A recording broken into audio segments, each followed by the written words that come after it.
Hello and welcome to my channel. जैसा कि हमें सभी पता है कि क्लास 12 का जो रिज़ल्ट बनना है उससे रिलेटेड सर्कुलर 17 जून को जो है CBSE ने इशू कर दिया है, जब honourable supreme court of India की अप्रूवल उस पॉलिसी को मिल गया। तो policy for tabulation of marks for class 12 board examination 2021 का जो सर्कुलर है वो इशू हो चुका है। और इस सर्कुलर में एक इम्पॉर्टेंट चीज़ है कि रिज़ल्ट कमेटी को कैसे बनाया जाए, रिज़ल्ट कमेटी क्या काम करेगी, role and responsibility of different जो भी इन्वॉल्व हैं उस रिज़ल्ट कमेटी में उनके क्या क्या हैं, ये CBSE ने बिल्कुल क्लियर कट बताया है। क्योंकि 10th बेस पर वो इस काम को हम ऑलरेडी कर चुके हैं, तो इसलिए अब उन्होंने पहले से ही सारी चीज़ें बिल्कुल क्लियर कट बता रखी हैं। तो आज की ये वीडियो जो ये टैबुलेशन पॉलिसी का जो सर्कुलर है इसके सिर्फ इस पार्ट पर फोकस करती है कि रिज़ल्ट कमेटी कैसे बनेगी और कैसे काम करेगी, क्या क्या रोल एंड रिस्पॉन्सिबिलिटीज़ हैं। तो ये हम टीचर्स के लिए बहुत इंपॉर्टेंट हैं, हम इसको समझते हैं। देखिए, सबसे पहले कॉन्स्टिट्यूशन ऑफ रिज़ल्ट कमेटी। तो ईच स्कूल जो है एक रिज़ल्ट कमेटी को फॉर्म करेंगे जिसके अंदर 5 मेंबर्स होंगे। और वो कौन कौन होंगे? एक तो उस स्कूल के प्रिंसिपल या कहें HOS, वो चेयरपर्सन होंगे उसके। दूसरा, दो जो उस स्कूल के 2 सीनियर मोस्ट टीचर हैं जो क्लास 12 को पढ़ा रहे हैं वो उसमें इन्वॉल्व होंगे। 2 टीचर जो भी आपके आसपास सीनियर सेकेंडरी स्कूल है जो वहाँ पर क्लास 12 पढ़ा रहे हैं वो हमें क्या करने हैं, कोऑप्टेड करने हैं। और वो क्या होंगे? एक्सटर्नल मेंबर होंगे उस रिज़ल्ट कमेटी के। तो 2 स्कूल के टीचर सीनियर मोस्ट जो क्लास 12 को पढ़ा रहे हैं, 2 दूसरे स्कूल के जो सीनियर सेकेंडरी स्कूल है और क्लास 12 को पढ़ाते हैं वो एक्सटर्नल मेंबर के रूप में। और प्रिंसिपल जो हैं वो चेयरपर्सन होंगे उसके, या HOS जो होंगे वो चेयरपर्सन होंगे। स्पेशल इन्वाइटी भी इसमें रखे जाने हैं। तो स्पेशल इन्वाइटी कौन है? द रिज़ल्ट कमेटी में also invite a teacher with IT background for full time assistance in computation of result. तो रिज़ल्ट कमेटी एक ऐसे टीचर को भी इनवाइट कर सकती है जिसका बैकग्राउंड जो है IT है और वो फुल टाइम उनको कंप्यूटेशन ऑफ रिज़ल्ट में हेल्प करेंगे। तो एक हम कहें कि कंप्यूटर जो टीचर्स हमारे यहाँ हैं TGT कंप्यूटर साइंस, उनको हम अपने साथ रख सकते हैं for the computation of result. Subject teachers shall be present in the committee for deliberation as and when performance of their subject and student is being discussed and recorded. तो जब भी जिस सब्जेक्ट का हम जो रिज़ल्ट कमेटी नंबर्स पर discussion करेगी, finalisation करेगी, तो उस समय उस सब्जेक्ट टीचर को वहाँ पर रहना चाहिए, डेलिब्रेशन उसकी होनी चाहिए कि वो वहाँ पर उस समय अवेलेबल हो, सो दैट वो भी अपने जो यूज़फुल इंसाइट है वो वहाँ पर उनको दे सके। तो सब्जेक्ट टीचर भी प्रेजेंट होगा जब उसके सब्जेक्ट की बातचीत चलेगी या रिकॉर्डिंग होगी या उसको डिस्कशन चलेगी। तो ये है स्पेशल इन्वाइटी जो इस कमेटी के साथ जो 5 मेंबर है उसके साथ मिलकर रिज़ल्ट को प्रिपेयर करेंगे। तो इस तरीके से तो हमें क्या करना है, रिज़ल्ट कमेटी को कॉन्स्टिट्यूट करना है। आगे चलते हैं। अब रूल्स क्या है फॉर कॉन्स्टिट्यूशन ऑफ कमेटी। तो रूल्स एनेक्चर 1 में CBSE के सर्कुलर में दिए गए हैं। ये हमने अभी पढ़ा ही है कि 5 मेंबर होंगे। प्रिंसिपल या HOS जो होंगे वो चेयरपर्सन होंगे, 2 सीनियर मोस्ट टीचर होंगे उस स्कूल के जो क्लास 12 को पढ़ा रहे हैं, 2 सीनियर सेकेंडरी स्कूल के जो क्लास 12 को नेबरिंग स्कूल के हैं वो कोऑप्टेड होंगे as external member. While co-opting teacher following should be strictly ensured for the fairness of the result। जब आप co-opt कर रहे हैं, मतलब कि जो एक्सटर्नल की बात की जा रही है, जब उनको आप करो तो इनको इन सारी गाइडलाइंस को आपको फॉलो करना है। टीचर जो है क्लास 12 को पढ़ा रहे हों, जो भी जिस भी नेबरिंग स्कूल से आप ले रहे हैं, और वो CBSE से एफिलिएटेड हो। इंटरचेंज टीचर्स नहीं होंगे कि आपके मेरे स्कूल में, मेरे आपके स्कूल में, इस तरीके से जो भी कमेटी मेंबर हैं वो नहीं होना चाहिए। मतलब कि जो इंटरनल कमेटी के मेंबर हैं, अगर मैं अपने स्कूल की बात करूं और हमारे स्कूल के जो इंटरनल कमेटी के ये 2 मेंबर हैं, ये दूसरे जो कोऑप्टेड स्कूल है उसमें एक्सटर्नल मेंबर के रूप में अपॉइंट नहीं हो सकते, और उनके स्कूल के जो इंटरनल कमेटी के मेंबर है वो हमारे स्कूल में एक्सटर्नल कमेटी के मेंबर नहीं हो सकते। तो इंटरचेंज नहीं होना चाहिए दोनों कमेटी मेंबर का। Teacher should not be from the same management school. अगर जैसे DAV वगैरह हैं तो वो अपनी ही मैनेजमेंट के teacher as external member appoint नहीं कर सकते। Teacher should not be from the school where the principal is co-opted member in the management और स्कूल कमेटी। जहां पर प्रिंसिपल को मेंबर ऑप्ट किया है, को-ऑप्ट किया है दूसरे किसी स्कूल ने, तो वहां जो है teacher should not be from the school where the principal is co-opted. तो प्रिंसिपल जहां पे को-ऑप्टेड किए गए हैं वहां टीचर जो है एक्सटर्नल कमेटी के मेंबर नहीं हो सकते। स्कूल सिचुएटेड अब्रॉड में co-opt member from the Indian embassy etcetera. तो जो बाहर के स्कूल हैं वो इंडियन एम्बेसी से भी मेंबर को अपॉइंट कर सकते हैं। Any other relationship which may influence the result of the school or student नहीं होने चाहिए। There is no criteria as to distance etcetera from the school which external member are to be selected. तो आप कितने ही दूर हो इससे कोई मैटर नहीं होता। एक्सटर्नल के लिए ये कोई क्राइटेरिया नहीं है, आप एक्सटर्नल मेंबर रख सकते हैं। बस ऊपर की चीज़ को आपको ध्यान में रखना है कि एक तो वो इंटरचेंज ना हो, अगर वो उस कमेटी के मेंबर है और दूसरा जो नेबरिंग स्कूल है वहाँ वो एक्सटर्नल मेंबर बन जाए और उस नेबरिंग स्कूल के इंटरनल मेंबर उस स्कूल के एक्सटर्नल मेंबर बन जाए। सबसे इम्पोर्टेंट तो यही है। मैनेजमेंट के अगर हमारे कई सारे स्कूल हैं तो वो सेम मैनेजमेंट के स्कूल के एक्सटर्नल नहीं हो सकते। जहाँ पर हमारे प्रिंसिपल एक को-ऑप्टेड मेंबर हैं उस स्कूल के टीचर को भी हम अपॉइंट नहीं कर सकते। ये बेसिक चीज़ें हैं। जो स्पेशल इनवाइटी हैं जो अभी हमने पढ़ा था, तो हमने पढ़ा था कि एक जो आईटी बैकग्राउंड या कहीं कि एक टीजीटी कंप्यूटर साइंस है उनको अपॉइंट करना है, जो कंपटीशन ऑफ रिजल्ट में रिजल्ट कमेटी की हेल्प करेगा। और जो भी सब्जेक्ट टीचर्स हैं वो भी वहाँ पर प्रेजेंट होने चाहिए जब उनके सब्जेक्ट और उनके स्टूडेंट्स की बात डिस्कस हो और उसको रिकॉर्ड किया जाए। तो ये स्पेशल इनवाइटी होंगे इस रिजल्ट कमेटी जब भी काम करेगी। Ward of the committee member should not B appearing from the same school. जो कमेटी मेंबर अगर कोई है तो उसका बच्चा उन टीचर का बच्चा उसी स्कूल से पढ़ ना रहा हो, मतलब कि वो 12th क्लास के एग्ज़ाम ना दे रहा हो। ऐसे किसी भी टीचर को हमें मेंबर मतलब रिजल्ट कमेटी में अपॉइंट नहीं करना। सीबीएसई भी एक्सटर्नल मेंबर कमेटी में अपॉइंट कर सकती है। तो ये बेसिक चीज़ें थी जो अब तक हमने सीखी रिजल्ट कमेटी की। अब आती है कि रोल और रिस्पॉन्सिबिलिटी कमेटी की क्या है, क्या करेगी कमेटी, रिजल्ट कमेटी। तो सबसे पहले ये है कि role of the committee is in the pandemic situation is to deliver fair and unbiased result, ये देना है सबसे पहला काम।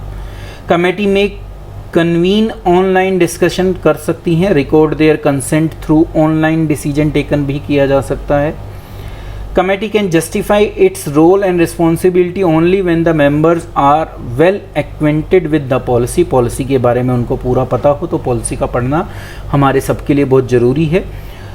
Therefore, all committee members should familiarize themselves with the detail of the policy। सबको पता हो।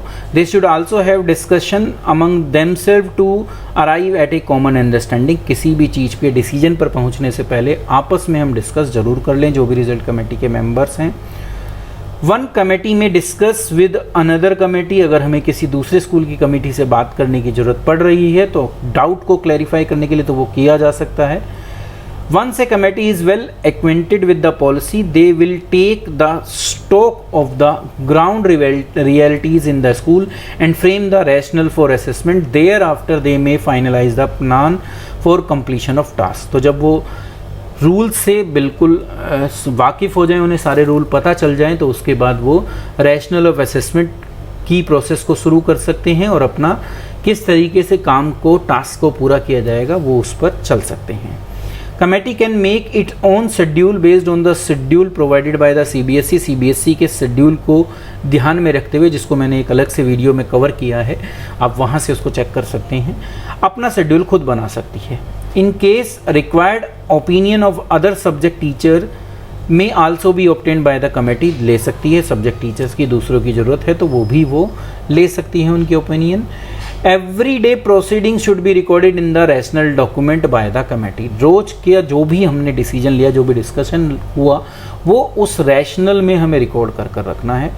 Committee will keep all the proceeding confidential. वो किसी को ये नहीं बताएंगे। डिस्कशन जरूर होगा, सब कुछ होगा, पर ये कॉन्फिडेंशियल है, कमेटी तक ही सीमित होना चाहिए। Chairperson of the committee will provide necessary infrastructure and assistance to the committee and make arrangement for correct uploading of data. तो ये काम HOS को जो हमारे स्कूल के हैं उनको करना है, वो ज़रूर हमारी हेल्प करेंगे इसमें. External committee member will also act as public representative in the committee to ensure the fairness of the result prepared. They will actively participate. External committee member का ये काम है कि वो फेयरनेस ऑफ रिज़ल्ट पर focus करें, वो result जो है बिल्कुल फेयर हो, और वो एक पब्लिक रिप्रेजेंटेटिव के रूप में भी काम करेंगे और देखेंगे कि जो भी डिसीजन लिए गए हैं वो बिल्कुल फेयर वे में लिए गए हैं, तो उनको एक्टिवली पार्टिसिपेट करना है. In nutshell, it is sole responsibility of the committee to prepare fair and unbiased result of the student. बनाना उनकी main responsibility है. Therefore, committee is fully competent to take any justified decision in writing looking into the ground reality. तो जो आज के समय की स्थिति है उसको ध्यान में रखते हुए वो जो सही डिसीजन है उसको ले सकते हैं. तो ये थे role and responsibilities of the committee. अब जो चेयरपर्सन है उनकी क्या रोल एंड रिस्पॉन्सिबिलिटीज़ हैं कमेटी के अंदर, मतलब कि हमारे जो भी स्कूल के हेड हैं HOS जो हैं उनकी क्या है. Chairperson of the committee will discuss in detail about each student with a motive to assess in a fair and equitable manner. ये करना है उनको. Will co-opt 2 member in committee with motive to deliver fair and justificable result. तो 2 जो बाहर के external member हैं उनको वो co-opt करेंगे.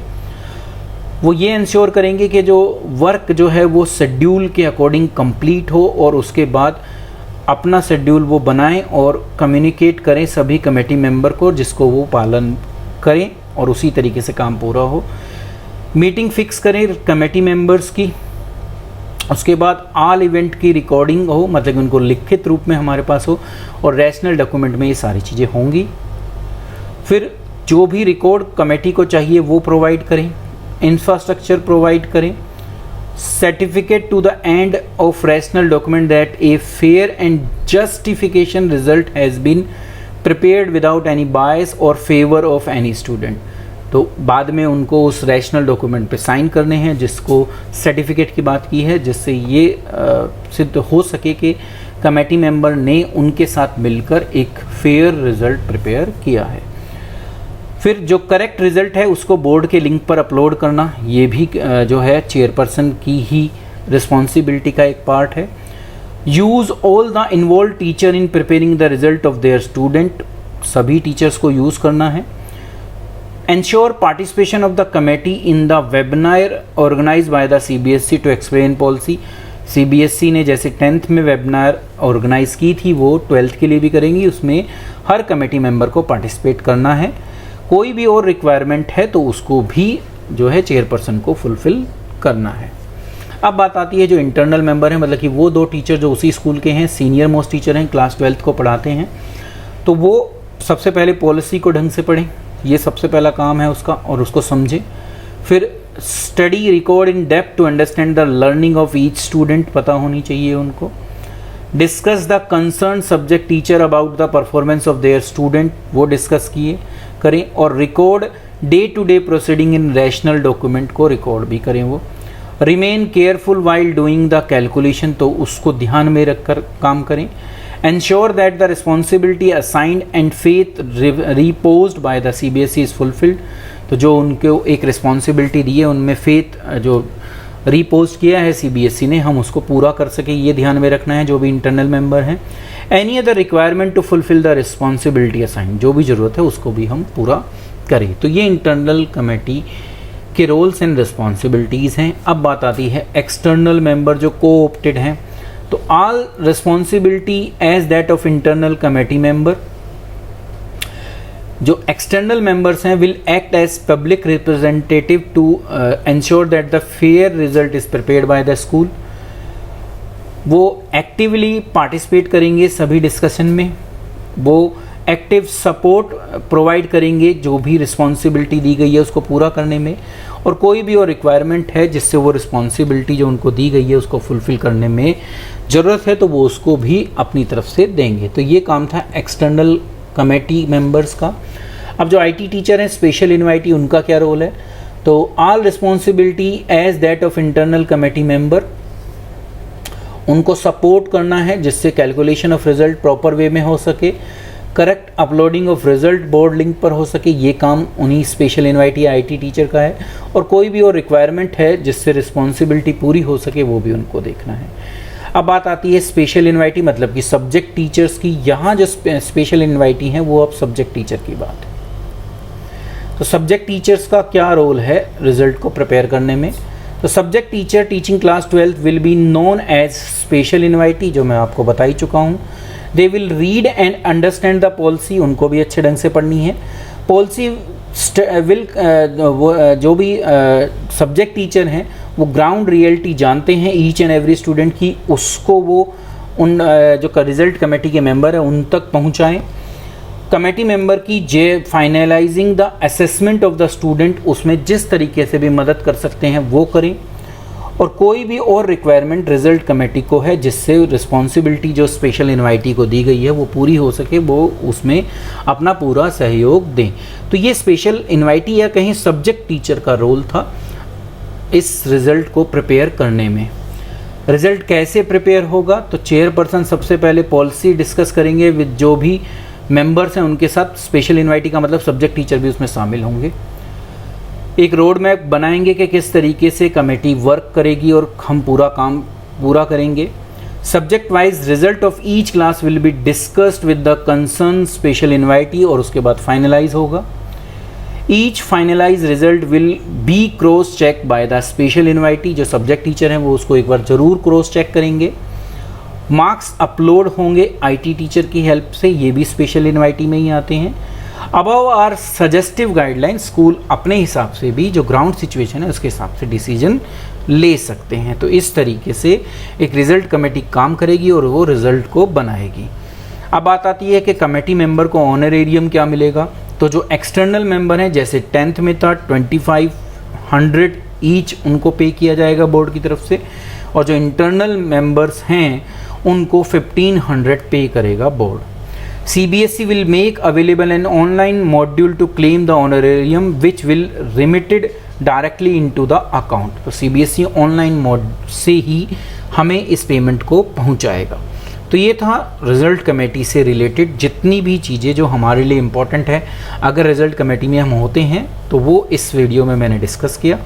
आशा करता हूँ आप तक या हम सब इस बात को समझ पाए होंगे कि रिज़ल्ट कमेटी कैसे बनेगी, कैसे काम करेगी, और हम बिल्कुल fair and justiciable result prepare कर पाएंगे। Thank you.